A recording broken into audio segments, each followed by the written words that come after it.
Hello everybody, I'm Conquering History Games and welcome back to some Hearts of Iron 4 on the channel and some Moereich. Today we're going to be starting up a new campaign on beta version 0.17.1.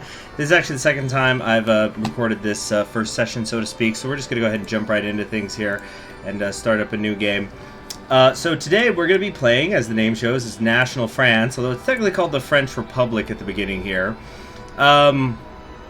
But basically, you guys voted for there to be a new pre-recorded Kaiserreich campaign on the channel.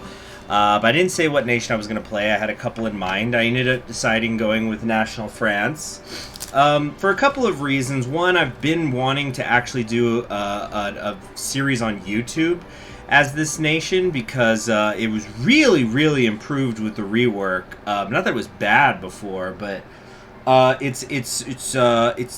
there's a lot of content in it now. Content that I really am going to enjoy messing around with, particularly in regards to the resistance and compliance mechanics and coring areas and just different things I'll talk about as we go. And in fact, if it gets to a part where I pass something and you feel like, hey, Conquering History Games, why didn't you talk about that person, or why didn't you talk about that guy? It might be because, or, you know, that concept or whatever. It might be that I'm just trying to get through a section of the game, and then later on when I'm just warring, that's when I'll maybe talk about those things or something. But also, the other reason why I want to do this, besides that it's a very good nation to play as, is I've been, first off, I went on a huge streak of playing communists and syndicalists in kind of April, early May, or not May, yeah, April basically, and it's just too much for a game that has so many ideologies across so many mods. And it was because I was doing the Pravda girls, so yeah, I had to play Katyusha, Nona, and Clara, and then I did that in both Kaiserreich and in TNO, so that was so many communist / syndicalist nations in a row that I needed to take a little break from them. And so I thought, and also, so I wanted to go in something that's anti-syndicalist, anti-communist, and of course the French Republic and the members of the Entente as a whole are certainly that. Remember, in the Entente, democracy is optional, killing syndicalists is not. The other thing why I wanted to specifically play the French Republic, because I could have played as Canada or somebody else reactionary, is I've been doing a lot of rereading and reading new stuff about the French Revolution to get ready for some things on my other channel, on the Voyages in Time channel, which I'll try to link in the description below, incidentally. And I'm covering the Revolution so much that I also wanted to just get something fucking reactionary, it's just and the French Republic is certainly reactionary to the Commune of France, and so in fact I'll go ahead and actually say what is the path that we're going to do, even though probably, if I was smart about YouTube, I wouldn't say it so that, more people would watch, but we're going to be going the Charles de Gaulle into the monarchist restoration path. Just sharp reaction. None of this half-measure crap where they, we're going to kind of have a little democracy. No. We lost to Germany in the Franco-Prussian War. We lost to Germany in World War II. We were kicked out of our country. It has been overrun by syndicalists. It's unacceptable, and we need to react hard and return to the monarchy, return to the things that are going to, turn France once more into a major power. And so the goal of the campaign is going to be to defeat the Commune of France and take the country back, core the country again, and then we're going to attack Germany. And I'm not exactly sure what the borders are going to be. I don't know if we're going to do the classic natural, in quotation marks, borders where we go to the Rhine. I don't know if we're going to, I don't even know what we're going to do with Germany. A lot of these things, the details of which we're going to figure out along the way. But basically, defeat the Third Internationale, defeat Germany, restore the monarchy. That's the goal of the campaign. So with that in mind, by the way, you probably might be able to hear my fan on in the background, so I can get air circulating in here. Okay, I live in the desert. I live in El Paso, Texas, where it's hot all the time, but especially so for the last couple weeks. We're in the heat of summer now. It hasn't been less than 103 degrees all week long, and I could deal with that. But at the end of the day, I need a little bit of air circulation and some water. So on that note, there's actually going to be a cut because I forgot my water in the other room, and then we're going to get started on this campaign. Okay, and we're back. So, this is not going to be, hopefully one of those episodes where it's just, oh my gosh, it's 20 minutes and Conquering History Games hasn't started the damn game yet. We're going to be moving along kind of quickly here. Actually, we're going to be starting kind of quickly here is what I mean to say. But I'm going to be doing a lot of reading because I think it's all very interesting. By the way, I have made a guide on how to get Napoleon. What is going? I can like barely hear that music. I have made a guide on how to get Emperor Napoleon. As you know, your leader. So go check that out. We're not going to be doing that, but I probably will still repeal the law of the exiles and allow him to come home. But I just don't feel like doing the huge amount of grinding you have to do to get his level up. So that's another one of the reasons why I want to do the monarchical thing. And also, as far as I'm aware, nobody does this, or at least on YouTube, I'm not aware of anybody who did the monarchy restoration path. So this might be a YouTube first. Could be wrong. If I am, I'm sorry. I didn't acknowledge anybody. But you know, when it's not like anybody gets exclusive rights to a path. It doesn't work that way. So the other thing that I want to do here. Okay, as you can see, we're dealing with resistance to occupation. This is going to be something we're going to have to constantly deal with throughout the whole game. We're going to be going with the camel companies.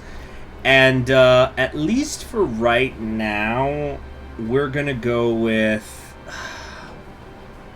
You know, I was going to do martial law. Let's actually do local police force. And we're going to ask India for help with garrison support. Because I only have so much... available manpower here. Let's see. We already start with an intelligence agency. Let's very quickly go working on anti-partisan stuff. Because we're going to be needing to use agents constantly in this entire game. And I do mean constantly. Because once we take the Commune of France, we're also going to have to reduce resistance there and increase compliance and such. So this is going to take a long time. There's a lot of layers to this game we're playing. But... what I also wanted to do... Okay, there we go. So yeah, they can save 87,000 manpower.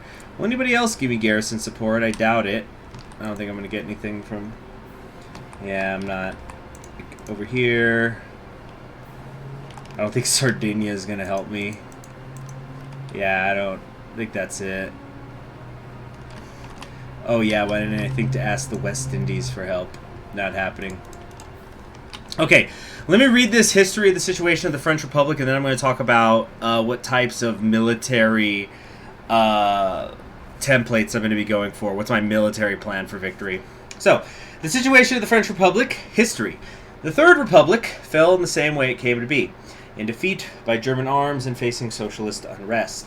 As the civil war that followed the Communard Revolution of 1920 eventually came to a close, the government chose exile instead of surrender. Having treated to Marseille, they embarked with the French Navy towards Algiers, hoping this temporary situation would soon be resolved, as the newly created Federation of Communes of France would undoubtedly either quickly collapse on itself or be put down by the Boches.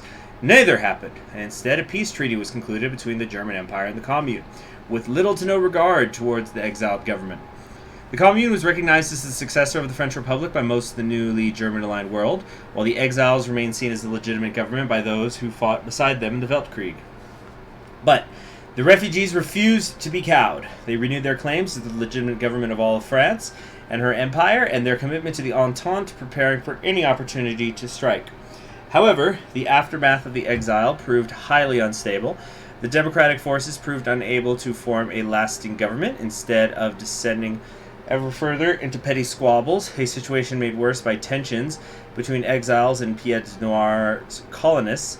And in 1926, the army stepped in, declared a state of emergency, and formed a thinly veiled junta under the Lion of Verdun, Philippe Pétain, supported by many heroes of the Weltkrieg, such as his protege, Admiral Francis Derian or General Henri Moereich.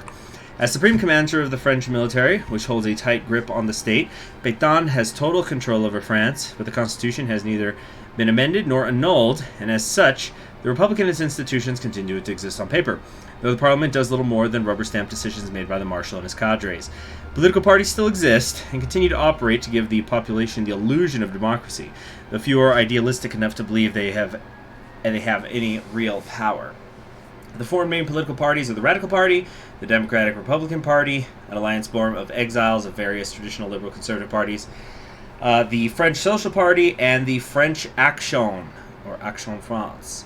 Those accursed communards. Oh, political situation. Okay, yeah, I think there's like 3 of these in a row. Marshal Pétain is convinced the authoritarian rule is needed for the salvation of France, but through the prestige, the radicals in PRD is, though the prestige of the radicals in the PRD is low, they're seen as holding a share of responsibility in the defeat and the revolution.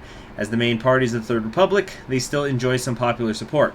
While the PSF, created after the war by veterans, is seen by many as striking the needed middle way between democracy and a strong rule. As such, banning the parties would create more instability at a time when the Republic cannot afford it. On the other hand, none of the democratic parties are strong enough to impose anything on the Marshal, still widely popular among veterans who see him as the Lion of Verdun. While the armed forces see him as the only one able to properly prepare France for the fight against the Internationale. But the regime's balancing act cannot last forever. The more democratically minded are beginning to lose confidence in the regime, while the royalists of the Action Française believe the salvation of France will only come through a toppling of the Republic and its institutions. An idea many within the army and among traditional French and native elites are worryingly receptive to. To put it simply, the junta is slowly but surely losing political credibility and is now mainly held together by the prestige of Pétain. We could trust the Lion. Okay, this is so important. The situation of the French Republic, growing concerns. As if this lack of civilian support wasn't enough, trust in the Marshal is starting to erode within the army, the backbone of the regime. Pétain's favoritism towards his proteges have put many in key positions, and though they certainly are competent, many officers are left behind while others worry this could encourage doctrinal rot. That Pétain is surrounding himself with yes-men. Some within the Marshal's entourage have, however, been openly critical of this state of affairs, such as Henri Moereich. And for now, this discontentment within the army is limited to debate, as many hope that Pétain will eventually listen to his more reform-minded proteges. One thing is clear, however, an escalation of these divisions would prove disastrous for the regime. The most important problem facing the nation, however, is simply its situation in exile. Though when Algeria officially annexed as part of France as an overseas department in the late 19th century, exiles and Pied Noir settlers make up a significant part of the population. In some major cities even making up a majority, overall, Europeans are still a small minority, ruling over millions of indigenes who, despite being considered Frenchmen, are essentially second-class citizens, subject to heavy taxes and forced labor, with rule from Algiers enforced by native elites and the army. Since the defeat in the Weltkrieg, the colonial situation is precarious, unrest is ruthlessly put down, recent famines were badly managed, syndicalist and pan-Arab agents spread propaganda against colonial authorities. However, most traditional indigenous elites are still loyal to France, and there exists a growing class of French-educated natives and native war veterans who, despite wanting reform, remain loyal. But one thing is clear. If the government is careless, further unrest, and perhaps even revolts are bound to happen. Be careful. A failure to keep the resistance in non-core African states under 80 will result in revolts. So it's going to be like a full-time job dealing with the resistance out here. As you can see, there's 4 countries where we're dealing with it in several states. We'll get through it, guys. Don't worry. Okay, so let's talk about what I want my army to be. So another one of the inspirations for wanting to play this is one of my favorite Moereich wallpapers is the French Republic one with the tanks in the background. You can also see the armored car on the right, and in the foreground are 2 French infantry women. And I just think it's a really well blocked image, and I thought, okay, I want to make that image come to life. So that means we got to have tanks and armored recon in the in some infantry divisions. So I'm going to be doing that, and it's been a very long time since I built a template like that. So hopefully I can make something decent. But I do also want to have at least a couple of divisions of, we're going to go with medium tanks, and that should hopefully be enough to punch through the Commune of France, which in my personal experience doesn't tend to focus on tanks. So I think that our medium tanks will be more than enough to get through them. We're also not going to be using anti-tank or anti-air, I think. We'll probably use self-propelled anti-tank. We'll use the tank destroyers, I think, if anything, in my infantry divisions. So if we do need to pierce any enemy divisions, that'll take care of it. But I basically just want to fundamentally bring that to life. And I know that's not going to be efficient, mixing tanks, because it'll probably be light tanks. Or maybe I'll do mediums. In with foot infantry, because it severely slows down the infantry. But again, I wanted to just make that wallpaper, which should be the thumbnail of this whole series, by the way. I wanted to make that come to life. So it's not efficient, but we're going to do it anyway. So because of that, there's going to be a strong emphasis on researching tank stuff. Now, I think there used to be a kind of gamey way that you could do both establishing the Supreme Command and Ministry of War, that you could... Because there's two ways to get de Gaulle in power, by the way. I'm going to be going the way that's a little bit faster. Actually, it's several months faster, I think. It's been a while since I worked on my personal guide for this, but I think you used to be able to kind of game things, and you can get to... where was it? Where was the strategic initiative? You'd get a bonus to armor research... Here, yeah. I think you used to be able to do... You could do establish the Supreme Command and go to Char d'Assault, and then you'd switch over to de Gaulle later, and then you can get a second one...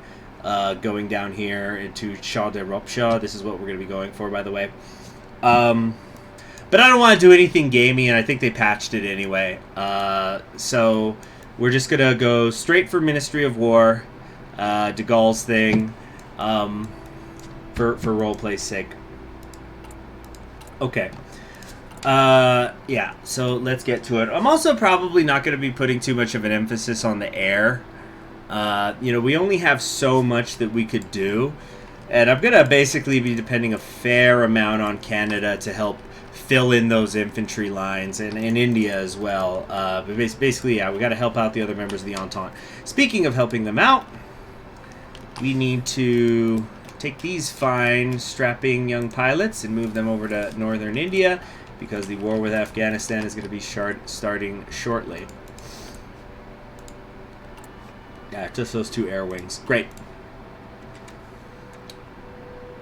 Not enough manpower or equipment to fill our garrisons. What does our production look like right now?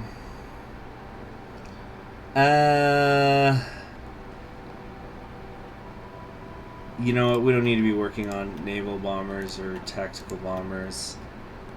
1 into fighters is fine. Yeah, this is all fine for now. So, yeah, we're a bit behind. You know what? Support equipment's very important, so we will actually trade for that. But that's it, because just like that, I think we're down to 1 civilian factory. Uh-oh. What's happening? What's happening? It's freezing up on me. Uh-oh. This isn't good. Alright, that was weird. Oh, did Afghanistan just declare war? Oh, no, it was the Kerensky assassination. Okay, that was weird that it froze up like that. Hopefully that's not a harbinger of things to come, so to speak. In terms of lag or anything like that. Peter Wrangel takes control in Russia. Well, let's see how that goes. Oh yeah, I think this is a new portrait. This didn't used to be it. Oh, also, by the time you're watching this, there might be a new update. Or wait, no, never mind. I'm thinking of the Moereich order. Yeah, no, never mind. There's Marmaduke Grove, one of my favorite portraits, his pilot thing. You know, he's the Air Force guy, so he gets her. There we go. A lot of good stuff. There's the Kiryuin clique over in Ma. And then the Kumul Khanate, one of the most detailed portraits. And then Mongolia, we see Tanya the Evil, which I'm doing a live stream series of. Not in Mongolia, but in as a Moor in the New Order. So look out for that. Calendar is moving a pinch slow. Let me open up my task manager real quick and see what's up with that.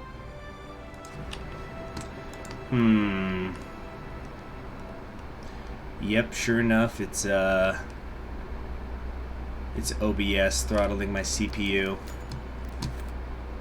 King is dead, long live the king. Oh yeah, so George V has died. It's fine because there's a lot of events here. What I'll just do is in between episodes, I'm going to shut everything down and restart everything again, just because this just sometimes happens. There's the sub-Saharan area. We must move to merge Chad into the French West African administration. It's time to accept the fate of Equatorial French Africa, merge the regions. So that hurts my political power, but it helps with stability. And so that's the result of finishing up that one national focus. So what we're going to do is now we're going to do Saharan Infrastructure Society. So this is going to be something that's going to be taking up quite a lot of my time and consuming consumer good factories and daily political power. Our hold over the sub-Saharan territories relies upon the safe passage of our ships through the Straits of Gibraltar and down the coast of Africa unhindered. Neither of these outcomes could be assured of future wars. We must focus on construction of a rail line to link up Algeria with French West Africa below us. So basically, this is an expensive project, but one we kind of need to finish anyway, because either way, we're going to get the railway construction negative, so we might as well finish this, so it'll go away. But we're going to get some nice bonuses when we're done, so the sooner we can do that, the better. Henry VIII has officially been crowned as king. Okay. Pétain arrived in Ottawa, greeted by Prime Minister Mackenzie King and some Canadians, mostly Quebecois. They're announcing we have even stronger bonds. It's time to return home. We are committed to returning home. So the Entente, of the three factions, it really does start on the back foot. But as long as you do things around the world correctly, Entente can certainly grow powerful. Especially if the war in India starts early and you can manage to unite it. Then the Dominion is going to just have so much manpower. It's going to be great. I will also get Canada home. I'm actually debating how I want to fight the war against the Third International. It might actually come down to if we can win the Spanish Civil War for our side or not. But if for some reason we can't, I've actually been thinking about doing a strategy where we invade the Union of Britain first and knock them out of the war before we take on the Commune of France. But we'll see. Okay, we have a linguist here. Seducer, tough, commando. Oh, let's just go for portraits. This spy looks like a maid. It's a trick. Yeah, so we'll come over here. Get reducing that. Let's form a department though before I forget to do that later. Okay. So, did the war with Afghanistan? What's going on with Afghanistan? Are they not going to start this war? Should have happened by now. Is China going to blow up first? Shouldn't work that way. There it is. Ha ha ha ha. The 5th Anglo-Afghan War. Gee, I wonder who will win, especially with a human player, that being me, at the helm. Electoral gridlock in France. But I am France! But yeah, they couldn't figure it out. So it's Leon Juhal in charge. Alright. Disagreements within the army. Two schools of thought have emerged. Both conclude defeat was primarily caused by inefficiency, personal feuds, a general lack of coordination, wasting bravery and blood of French infantrymen, as well as strategic and tactical innovations of Philippe Pétain. They disagree on what caused those issues, and most importantly on what should be done to correct them. Two men have emerged as leaders. They've released books explaining their point of view. Or they're going to release books. Accept. Whoa, India. Whoa, what's going on here? Don't like that. Okay, so this is basically deciding whose book we're going to follow. We're going to say reform is needed, but the real issue lies outside of the armed forces, so that's going to be with Charles de Gaulle. Of course, that's not going to I don't think that that's going to open up the Ministry of War right away, but that's fine because I do want to take care of some of this other stuff first, or at least, you know, yeah, just get doing a couple of these other things here.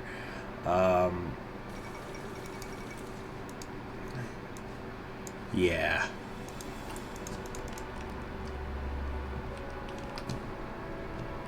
Now, I'm not actually sure who I want to win the war. I guess the Federalists, probably. But maybe the Pacific States of America.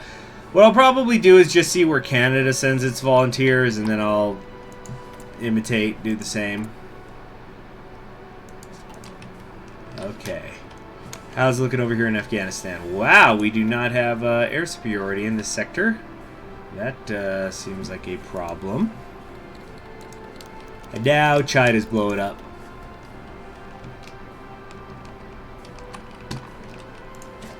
Alright, our book's been published. Supported by Marshal Pétain and highly disanticipated, The Discord by Lieutenant Colonel Charles de Gaulle has immediately become a bestseller. By the way, de Gaulle, even before World War I, had served underneath Marshal Pétain before. Now, of course, later in life, certainly, you know, because of the whole Vichy French thing, and Pétain was in charge of that when he became prime minister towards the end of the initial, I guess we could say, the invasion of France, basically, in May 1940. Pétain had been the deputy prime minister during the main part of the fighting between France and Germany. But de Gaulle ends up fleeing and claiming that he's the head of the Free French government in exile. That actually was not exactly recognized by everybody, but he did reject Pétain. He scorned him. He denounced him. But before that, they had been friends. Not saying they had a completely perfectly happy relationship all the time, but for the most part, very good. So, yeah, it makes sense that Pétain would go with de Gaulle as his as the person whose doctrine he wants to take a look at. So anyway, this book has been praised by critics for its thought-provoking telling of the confusion reigning among officers during the Weltkrieg. While it is nothing new to those that have lived through it, many in the general public, particularly the younger generation, too young to have fought in the Grande Guerre, discovered dumbfounded this uncomfortable truth. The defeat was our own doing more than anything else.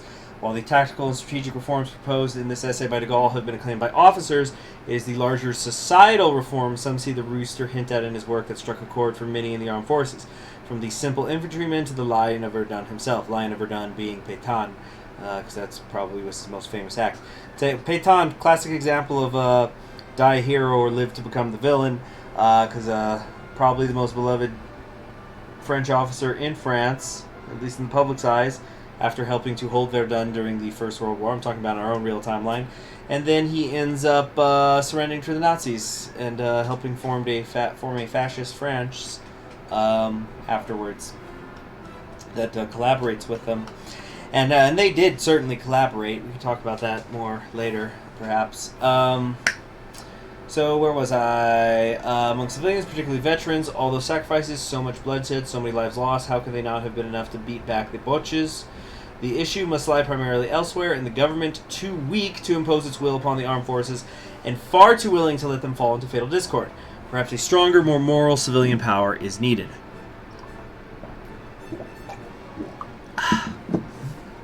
In any case, de Gaulle, already a celebrated war hero and influential officer, is quickly becoming an even more popular figure, as many of these, touched by his call to reform, feel he is the perfect example a new generation of officers must aspire to be like, while some see in him the perfect man to help carry out those larger reforms.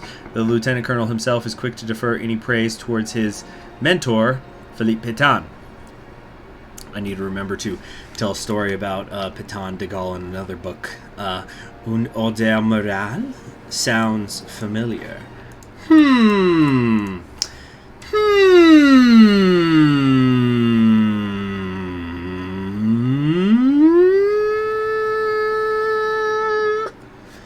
Very interesting. So we'll go ahead and finish up this Saharan Infrastructure Society thing and get working on the railroad all the live long day ASAP. Yeah, we're still dealing with a bit of resistance to occupation. Actually, it seems to be getting worse. I'm wondering if I do need to take us into martial law. Let's see what would happen if I did do that. How would things be looking? Let's let a day go by, I guess. I'm not sure it would actually help that much. Henry Murdoch published his book, Moderate Success. Interesting read. Shame the bear fails to see the real issue. Okay, here we go. So, what remains of France is effectively split into two parts. Algeria and Tunisia are isolated from French West Africa by the vast expanse of the Saharan Desert. A journey by foot takes over 2 months of solid marching. This is unacceptable. While for now we can ship supplies, men, and resources through the Atlantic, this arrangement could be made difficult to impossible if a future enemy were to heavily patrol the Atlantic or even worse, close the Strait of Gibraltar to our ships. We must not allow anyone to exploit our current condition. If we finish this project, we will also be able to show the world that France is still on par with the great nations of the globe and is to be respected. So the first thing we're going to do is we're going to start the Trans-Sahara Construction Phase 1, which is going to, it's going to give us more daily political power gain and help with the consumer good factory. Or no, it's going to make that worse, actually, but infrastructure construction speed will be up. And it's just, we just need to start working on this. And we could do one of these other things. Invite investors. This is basically just stuff that is going to help with the political power gain. But I kind of think it's going to take too long. It's not going to really pay for itself, even over the course of all 4 phases. So I don't think we're ever going to take these 2. Even if I had the money to take them both right now. Although, I do have the money to take one right now, but 125 days times 5, it's like 500 days. It's going to take 33 days each to get 1 point. So 15 months to get 15 points, roughly. 15 points. 15 months to get 15. I just think it's too long. It's too much. It's just not really worth it, I think. So I don't think we're going to do that. Okay, so for our next focus, looks like we have to do... Oh, yeah, then we'll be able to get Riches of Africa when we're done, which is a lot of good stuff. Let's rebuild the French Sudan. And take another look at the occupied territories thing. I think I made things worse here. Yeah, so let's stick with the local police force. And that's it for today. I'm Conquering History Games. Please be sure to subscribe if you haven't already and click the bell so you'll always be notified whenever a new video goes up on this channel. And I hope you're looking forward to this series as much as I am.